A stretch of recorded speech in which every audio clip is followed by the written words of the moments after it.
polvoymiseria.com este día para hacer un breve comentario a un versículo el cual se encuentra escrito en la primera carta o epístola de Pablo a Timoteo, carta que, como toda la Biblia, está inspirada por el Espíritu Santo. Y se habla aquí del misterio de la piedad, pero mejor hubiera sido poner aquí el misterio del amor de Dios, porque el amor de Dios es mayor a la piedad de Dios.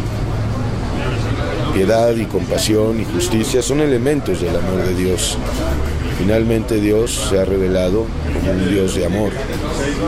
Y el versículo 16 del capítulo 3 de esta primera carta dice así: e indiscutiblemente grande es el misterio de la piedad. Y este misterio de la piedad, repito, este misterio del amor de Dios, que a fin de cuentas es el misterio del Mesías Yeshua, Jesucristo, lo describe el Espíritu Santo a través de 6 enunciados o premisas que debemos analizarlas una por una. Ya la primera es contundente y habla de la encarnación de Dios, de la humanización de Dios en Yeshua, porque por revelación sabemos que el Hijo es el Padre y el Padre es el Hijo y ambos son el Espíritu Santo. Dios es uno. Dios, el Padre, se ha manifestado en el Hijo unigénito, en el Mesías, en carne, literalmente, como lo describe muy particularmente el Evangelio de Lucas, pero también el de Juan. Y vamos a analizar el primer enunciado. Dios fue manifestado en carne. Esto ya de entrada es un escándalo, una locura, tropezadero, como dice Pablo mismo en 1 Corintios 1 y 2.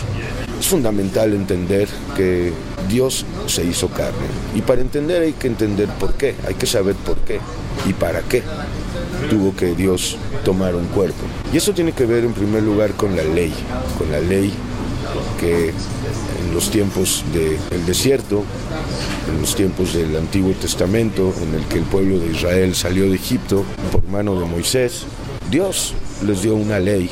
Dios dio una ley y esta ley, ahora lo sabemos, fue un ayo temporal, un cuidador temporal, hasta que llegase la plenitud del tiempo, es decir, el tiempo en el que el Mesías tomaría un cuerpo para venir a cumplir la ley mosaica o la ley de Moisés. Y es que, en efecto, la ley vino a condenar, a poner a todos los seres humanos pecadores, porque todos lo somos bajo condenación. Y por esa misma razón, como Pablo también lo explica en Romanos 7, el Espíritu Santo por medio de Pablo, ningún ser humano puede cumplir la ley. Esto quiere decir que todos los seres humanos estamos bajo condenación. Es precisamente por eso que el Mesías Yeshua vino en semejanza de carne humana o con una carne humana más sin pecado para poder cumplir la ley por nosotros. La ley misma acarreaba maldiciones y condenación sobre nosotros. Es justamente, entre otras cosas, lo que Yeshua vino a hacer, a quitar las maldiciones, a quitar la condenación. Pues también está escrito en Romanos 8:1 que no hay condenación alguna para aquellos y aquellas que están con Yeshua o que tienen el Espíritu Santo más bien. Sustento en el Antiguo Testamento hay de sobra para conocer por revelación la encarnación del Dios vivo en la humanidad de Jesucristo, de Yeshua. Desde luego que hablar de Dios manifestado en carne es un escándalo principalmente para el pueblo judío. Y es que el pueblo israelita, pues en parte también por tradición rabínica, pues les parece inconcebible la idea de una manifestación en carne del Dios vivo. Sin embargo, pues repito, en el Antiguo Testamento, no hablando del Talmud, porque esto no es de inspiración divina, hay muchas maneras de ver, tanto en profecía como lo acabamos de ver en Génesis, en Isaías, también en Oseas 13:14 y en muchas otras secciones o porciones proféticas, la futura encarnación del Dios vivo. Y precisamente Pablo empieza a describir este misterio de la piedad, pues por medio de la encarnación del Dios vivo. Indiscutiblemente grande es el misterio del amor de Dios. Dios fue manifestado en carne Dios tenga que venir en carne, puesto que no hay ningún ser humano que pueda cumplir la ley, que pueda sacarnos de la condenación. Y esto es justamente lo que vino a hacer Yeshua, cumplir la ley, porque Él es el único que nació sin pecado, por lo tanto es el único que puede cumplir con todas las requisitorias de la ley, sacarnos de la ley, del legalismo, del fariseísmo, y trasladarnos al reino de la gracia. Hoy vivimos por gracia. Pasemos ahora al segundo enunciado del misterio de la piedad. Dios fue justificado en el Espíritu. Perfecto. ¿Qué quiere decir esto? Aquí estamos hablando evidentemente del Espíritu Santo. ¿En qué momento fue justificado Yeshua? Y hay que entender sobre todo que en el caso del Mesías no se trata de una justificación como la nuestra, la de los pecadores. Dios no necesita ser justificado por nada ni por nadie. Entonces, ¿en qué sentido aquí entendemos que el Mesías, Dios, ya hecho carne, fue justificado en el Espíritu? Bueno, la expresión justificado en el Espíritu, o mejor dicho, por el Espíritu, tiene diferentes alcances. En primer lugar, habla de la encarnación del Dios vivo, porque Dios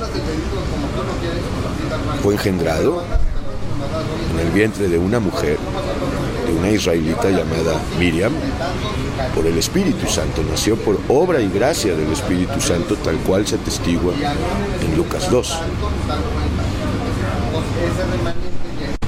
Pero también abarca esta expresión el hecho real de que el Mesías, durante todo su ministerio terrenal, el cual duró aproximadamente 33 años y medio, fue justificado en obra y en palabra por el Espíritu Santo, fue confirmado y vindicado por el Espíritu Santo en todas las obras poderosas que hizo, especialísimamente la de la cruz, en su resurrección. Pasemos brevemente entonces a ver la expresión, la tercera expresión de este misterio de la piedad, el cual dice así: Dios fue visto de los ángeles. En el Evangelio de Lucas, en el capítulo 2, del versículo 8 al 15, se nos dice que cuando Dios, es decir, Yeshua, estaba en el pesebre de Belén con sus padres, siendo un bebé, se presentaron pastores y ángeles para adorar y dar la gloria a Dios en las alturas, porque los ángeles sabían que este niño era la encarnación del Dios vivo. Y es por eso que Pablo enuncia este hecho en esta carta a Timoteo. Los mismos ángeles vieron y adoraron la encarnación del Dios vivo. Bien, pasemos al cuarto enunciado, predicado a los gentiles. Dios fue predicado a los gentiles. Efectivamente, Dios es el Mesías de los judíos, de los israelitas.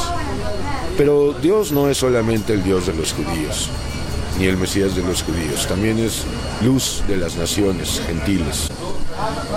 Esto se encuentra debidamente prometido y profetizado en Isaías 49:5, en donde se escribe así: ahora pues, dice el Señor, el que me formó desde el vientre para ser su siervo, hablando del Mesías, para hacer volver a él a Jacob, esto es a Israel, y para congregarle a Israel, porque estimado seré en los ojos del Señor, y el Dios mío será mi fuerza, dice: poco es para mí que tú seas mi siervo para levantar las tribus de Jacob, y para que restaures el remanente de Israel. También te di por luz de las naciones, para que seas mi salvación hasta lo postrero de la tierra. Entonces vemos que el Mesías es Dios también de todo el remanente de los gentiles. Así como Dios no es Mesías de todos los israelitas ni para todos los israelitas, pues tampoco lo es para toda la gentilidad, porque Dios, y esto lo hemos hablado en Pueblo y Miseria, no vino a salvar a todo el mundo, únicamente vino a salvar a la simiente de la mujer, a su simiente, a sus hijos y a sus hijas, porque aquí, pues por revelación hablamos de la existencia de la simiente cainita. Esta simiente cainita, o de Caín, pues no alcanza redención, porque son los que cometen y cometerán el pecado imperdonable. Yeshua mismo dijo que pues tenía otras ovejas en su ministerio terrenal que no eran de Israel y que de ambos pueblos haría una iglesia, un pueblo santo, una nación escogida, un linaje real, un sacerdocio real, y esta es la iglesia, la cual está hecha de judíos y de gentiles. Ya digo, de pues el remanente judío y del remanente gentil, porque la promesa viene desde Abraham, al cual se le dijo que en él, en Génesis 12, serían benditas todas las familias de la tierra. Pasemos al quinto enunciado del misterio de la piedad. Dice aquí, creído en el mundo. Esto es muy importante entenderlo bien. Yeshua ha sido creído en el mundo, pero no por todo el mundo, sino, otra vez, como lo decíamos en el enunciado pasado, por el remanente de ambos pueblos. Yeshua nos ha dicho que todos deben oír el Evangelio, ir por todo el mundo y predicar el Evangelio, dar las buenas nuevas. Pero esto no quiere decir que todo el mundo va a recibir a Yeshua, y volvemos a lo mismo. Aquella persona que crea que todo mundo va a creer en Yeshua, pues está equivocado, porque la simiente de Caín nunca va a recibir al Mesías. Entonces, cuando se lee en 1 Timoteo 3:16, creído en el mundo, debemos entender que ha sido creído por sus hijos y sus hijas, los que han vuelto a nacer por medio del arrepentimiento. Y también hay que hacer la aclaración que creer es insuficiente, puesto que esto conlleva una obediencia. Creer no es nada. Aquí lo que cuenta es obedecer, y aquellos y aquellas que han creído por revelación del Espíritu Santo, pues acto seguido obedecen a esta revelación, porque Cristo no es una creencia, Yeshua no es una creencia, es una revelación, es importante entender eso. Bien, finalmente llegamos al sexto enunciado de este enorme misterio del amor de Dios. Dice aquí, Dios fue recibido arriba en gloria. ¿Cuándo? Ya lo dice el Salmo 110, siéntate a mi diestra hasta que ponga a todos tus enemigos bajo tus pies. Yeshua ascendió después de poner su vida en sacrificio por el pecado en la cruz, después de haber predicado, pues oficialmente 3 años y medio, mas él siempre predicó desde niño, desde bebé, pues finalmente cumplió la ley, derramó su sangre, por cuanto la sangre de los machos cabríos y de los animales, todo esto de acuerdo al antiguo orden sacramental, son ineficaces para borrar las culpas por los pecados. Y esto de que fue recibido arriba en gloria no es más que pues la culminación de su ministerio terrenal, y este ministerio terrenal concluyó o culminó cuando, después de haber dado o presentado pruebas indubitables durante muchos días, y en una ocasión, como se dice en 1 Corintios 15, a más de 500 creyentes, o a 500 personas a la vez más bien, fue recibido arriba en gloria. De la ascensión de Yeshua se habla también en Hechos 1, y también pues podemos encontrar tipos y figuras en el Antiguo Testamento. Bien, esto ha sido pues un breve comentario a este misterio de la piedad, así se escribe, pero en realidad es el misterio del amor de Dios. Los puntos principales, o el punto principal, sin duda, es Dios fue manifestado en carne. Hacemos un llamado para aquellos que se escandalicen, para aquellos que todavía pues no se han vuelto como los niños en el sentido de creer, de recibir la palabra implantada, la cual tiene el poder para salvar no solamente el alma hoy en este tiempo, levantarla del estado de esclavitud en el que se encuentra, porque tenemos que decirlo, el alma sin Yeshua está totalmente esclavizada por el poder satánico, y pues para recibir a Yeshua hay que volver a nacer, hay que estar arrepentidos. No es cuestión de ir a una iglesia, no es cuestión de ir a un templo, es cuestión de empezar a clamar a Dios en oración, no en rezos y repeticiones, pero hay que saber llegar a Dios. El Espíritu nos guía, hay que llegar como el Hijo Pródigo llegó. Lucas 15 es una muy buena referencia para ti en esta hora, que leas esta parábola del Hijo Pródigo, de la hija pródiga, y vas a ver cómo hay que llegar al Padre y pues recibir este misterio de la piedad. Dios fue manifestado en carne, justificado en el Espíritu, visto por los ángeles, predicado a los gentiles, recibido arriba en gloria.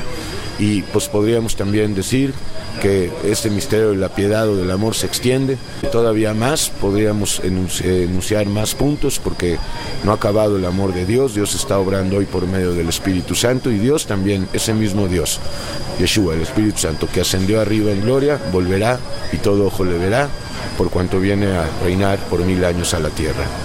Dios te bendiga, polvo y miseria. Hasta la próxima.